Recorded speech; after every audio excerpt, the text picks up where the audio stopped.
Sejam todos bem-vindos ao canal Escola Dominical Brasil. Meu nome é Vanderlei Claudiano. Muito obrigado pelas mensagens de vocês, amei. Eu gostei, muita gente mandou mensagem que gostou do jeito que eu falei, que eu vi Deus no rosto da minha esposa. Quando ela sorriu, o sorriso dela iluminou-me. Nossa, muito obrigado pelas mensagens de vocês. A Cida Graça que escreveu também no comentário que ela entende a mensagem, que ela consegue entender do jeito que a mensagem é passada. Muito obrigado. Tem também aqui a Mercedes Silva de Araújo, né? Ela comentou aqui que vê Deus em mim aqui no semblante, na mensagem.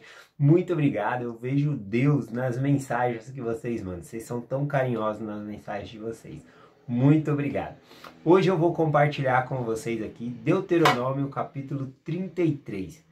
Tá bom? Nesse capítulo aqui, Moisés, ele dá uma bênção, tá bom? Nas 12 tribos de Israel, tá bom? Ele abençoa as tribos de Israel aqui, e assim como Jacó abençoou lá, aqui Moisés, no seu discurso de despedida, né? Porque Josué iria assumir ali depois dele, então ele deixa uma bênção, né? Ele não iria entrar na terra prometida, mas ele ansiava que o povo pudesse entrar. E ele estava abençoando esse povo para que ele pudesse entrar. Então eu acho muito lindo isso. Está aqui ó, em Deuteronômio capítulo 33, versículo 1, que diz assim, ó.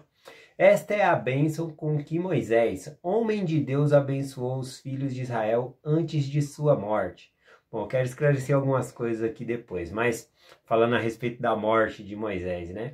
Mas aqui quando fala homem de Deus, essa expressão vai ser muito usada daqui para frente, que significa homem de Deus, significa profeta, tá bom? Por exemplo, vai falar muito lá para frente sobre Eliseu, o homem de Deus. Então isso significa um profeta. É um termo usado aqui no Velho Testamento, tá bom? Bom, entre aqui no capítulo Deuteronômio 33, ele abençoa todas as tribos de Israel aqui. Porém, eu não achei aqui a tribo de Simeão, tá bom? Então ele abençoou todos, menos a tribo de Simeão. Se abençoou, não ficou registrado, tá bom? Então não temos aqui. Eu escolhi uma das tribos para falar aqui a respeito da bênção, e eu escolhi uma bênção da tribo de Dan. Por que eu escolhi da tribo de Dan? Ela é bem pequenininha aqui, né? Aliás, a bênção que Moisés dá aqui, ela é mais extensa sobre a tribo de Manassés, e Efraim é maior, tá bom? Mas ele está dando bênção a todas as outras tribos aqui, com exceção da Simeão aqui, que não foi encontrado conforme eu falei. Mas por que eu escolhi a de Dan? Porque eu tenho uma lição de casa para vocês, eu tenho uma pergunta para vocês pensar, ponderar, por vocês me responder também, mandar nos comentários se vocês souberem, procurar a resposta, tá bom? Vocês podem perguntar para patriarcas, para pessoas que entende de bênção patriarcal, tá bom? Entre em contato aí. A pergunta é o seguinte, eu vou fazer a pergunta hoje, tá bom? Para a gente ponderar sobre ela, e eu vou trazer a resposta no sábado ou no domingo, tá bom? Dessa semana agora aqui eu trago. Também eu vou trazer a resposta de acordo com o que eu estudei, tá bom? Não tem nada oficial. Bom, a pergunta é o seguinte, aí se você souber algo, você já pode ir compartilhando que eu trago aqui no canal e falar, eu recebi essa resposta de tal pessoa aqui, eu achei interessante, tá bom? Então vamos lá. Lá em Apocalipse, capítulo 7, é falado dos 144 mil selados, tá bom? Que Cristo, quando ele vir no milênio, ele vai trazer esses selados, eles vão reinar com Cristo no milênio, tá bom? Vão ser governantes aqui na terra. E esses são salvos também, tá bom? São 144 mil que já estão salvos. E aí, é mencionado aqui no livro de Apocalipse, capítulo 7, quais são as tribos e quais são os que são salvos. E aí vai falando 12 mil de cada tribo. 12 mil da tribo E vai falando o nome da tribo, né? 12 mil da tribo de José, 12 mil da tribo de Judá, e assim vai falando as tribos aí. Lê aí Apocalipse capítulo 7. Só que tem uma questão. A tribo de Dan não está em cruz aí. E essa é a pergunta. Por que nos 144 mil a tribo de Dan não está no livro de Apocalipse capítulo 7? Então essa é uma pergunta para você refletir, para você procurar a resposta. Se você já tiver alguma coisa oficial, alguma citação, coisa assim, eu não tenho nenhuma citação. A resposta que eu vou trazer no sábado ou no domingo vai ser realmente do estudo que eu fiz, tá bom? Então, vai ser muito legal compartilhar isso com vocês, mas estudem aí e perguntem para os patriarcas, né? Porque a tribo de Dan não está inclusa em Apocalipse capítulo 7, quando fala sobre os 144 mil selados, os que já estão salvos. Por que a tribo de Dan não está lá? Na verdade, se você for fazer uma lista aqui em Apocalipse capítulo 7, você vai reparar que não é falada a tribo de Efraim e nem a tribo de Dan. Só que a tribo de Efraim, né, as pessoas interpretam ali porque fala a tribo de Manassés e depois fala a tribo de José. Então eles falam que está incluso na tribo de José, então passa ali meio que despercebido. Mas a pergunta é essa: por que a tribo de Dan não está inclusa em Apocalipse capítulo 7, os 144 mil selados, os 144 mil que já estão salvos, tá bom? Vou trazer a resposta depois. Se você tiver alguma resposta oficial, alguma citação, manda para mim que eu vou ler aqui, compartilhar e ler o seu nome também aqui na mensagem, tá bom? Então vamos lá, isso fica de lição de casa para nós essa semana, tá bom? E eu vou trazer depois a resposta. Vamos continuar a nossa mensagem aqui, né? Eu vou ler Deuteronômio capítulo 33, versículo 22, que é a bênção de Dan, aqui que Moisés deu, tá bom? Aqui tem a tribo de Dan, falta a tribo de Simeão. Mas a tribo de Dan tem, e eu escolhi que ela é bem pequenininha também, porque como ela não é mencionada em Apocalipse, então eu falei, já que não é mencionada lá, eu vou trazer para cá. Bom, aqui diz o seguinte, Deuteronômio 33, 22.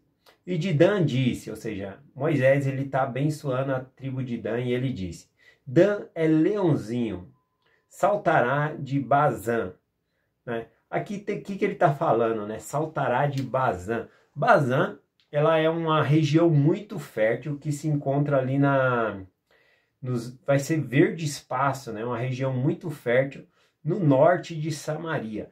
Na verdade, a gente vai estudar mais para frente que os gado, né? Que são dessa região, que é mais abundante em verde ali, então eles vão ser mais saudáveis, mais bonitos, mais vistosos, tá bom? Então, se você procurar aí na escritura alguma coisa sobre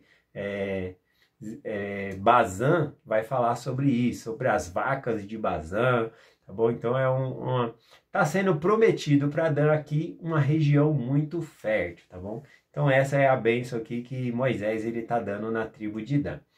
Outra coisa aqui que eu gostaria de compartilhar essa semana ainda, quando eu voltar nesse assunto, é sobre a bênção patriarcal, já que vamos estar falando sobre as tribos de Israel aqui, quero falar sobre a bênção patriarcal.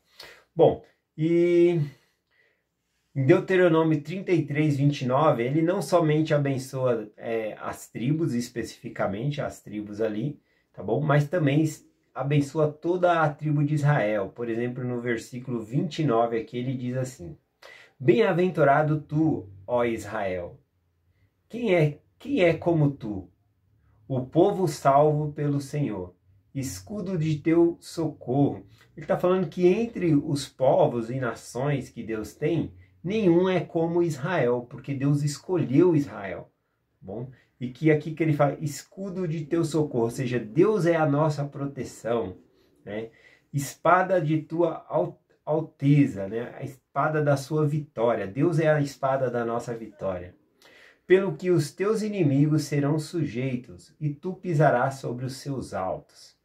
Bom, bem interessante aqui. Tem uma outra pergunta que uma irmã fez aqui, deixa eu ver se eu encontro aqui, a irmã Solange Garcês, né? Ela escreveu o seguinte, né, a respeito da mensagem dessa semana aqui. Acho que foi da semana passada, mas eu estou trazendo a pergunta dela agora.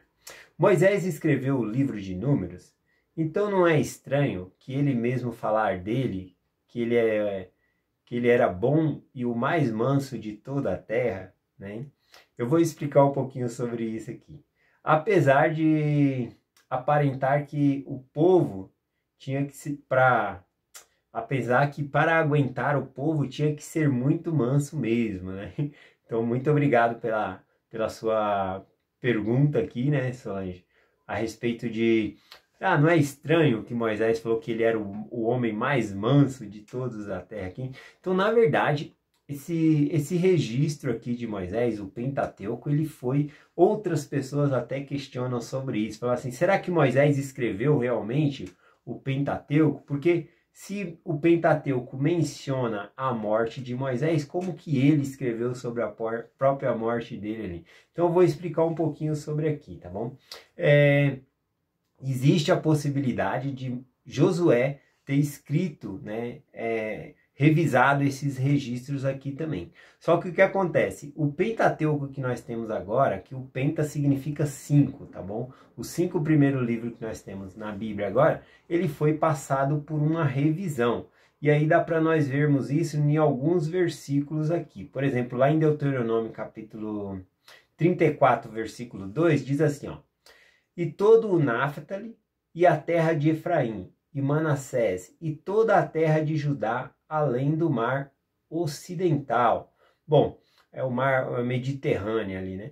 Então a gente vê aqui no versículo 2 de Deuteronômio 34, que é mencionado já que as tribos, elas estão estabelecidas na sua cidade já, que elas já têm os seus territórios. E muitas vezes é citada cidades que existiu somente depois da construção do Templo de Jerusalém, né? O templo ali de Jerusalém não, o Templo de Salomão, tá bom? Então, possivelmente, alguém fez um registro depois do Templo de Salomão ali, a pessoa revisou esses registros de Moisés e ele acrescentou algumas coisas, né? Acrescentou no sentido de fazer alguns comentários enquanto ele estava prescrevendo esse livro. Tá bom? E aí ele colocou, por exemplo, não é difícil a gente achar versículos que diz assim, e esse lugar se chama assim até os dias de hoje. Dias de hoje quando? Os dias em que estava sendo reescrito aquele registro, tá bom? Então, quando fala ali que Moisés era o mais manso de toda a terra, é o comentário dessa pessoa.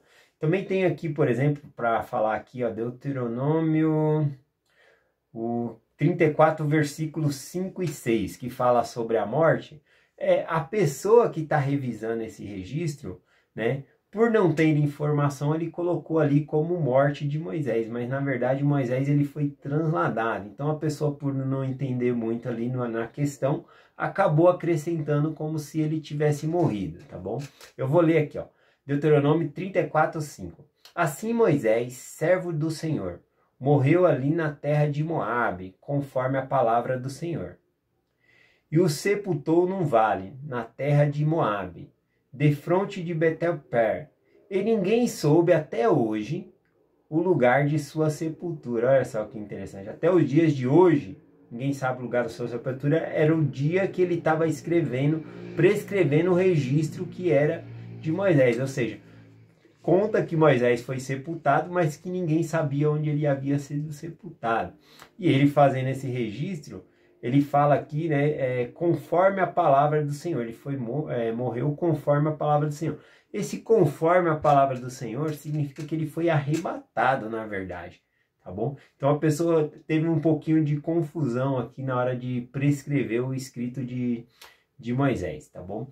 E eu acredito sim que foi Moisés que escreveu o Pentateuco, porque o próprio Jesus Cristo, ele menciona o Pentateuco quando os judeus estão falando ali sobre a lei e os profetas, ele não corrige, ele fala que realmente Moisés escreveu isso, né? Então eu acredito fielmente que foi Moisés que escreveu o Pentateuco, tá bom? Mas que esse registro passou por revisões ali. Para finalizar aqui a mensagem, eu vou compartilhar aqui Deuteronômios 34, versículo 9, porque aqui é muito interessante, porque Moisés, ele passa a autoridade, tá bom, para Josué, depois que ele é transladado, para que ele possa assumir o povo e levar eles adiante e conquistar a terra prometida. O versículo diz assim, Deuteronômio 34, 9. E Josué, filho de Num, foi cheio do espírito de sabedoria, porquanto Moisés tinha posto sobre ele as suas mãos, e assim os filhos de Israel lhe deram ouvidos e fizeram como o Senhor ordenara a Moisés. Então, assim como eles obedeceram a Moisés, eles começaram a obedecer Josué também, porque o próprio Moisés colocou as mãos sobre ele, ou seja, conferiu autoridade para que ele continuasse guiando o povo de Deus.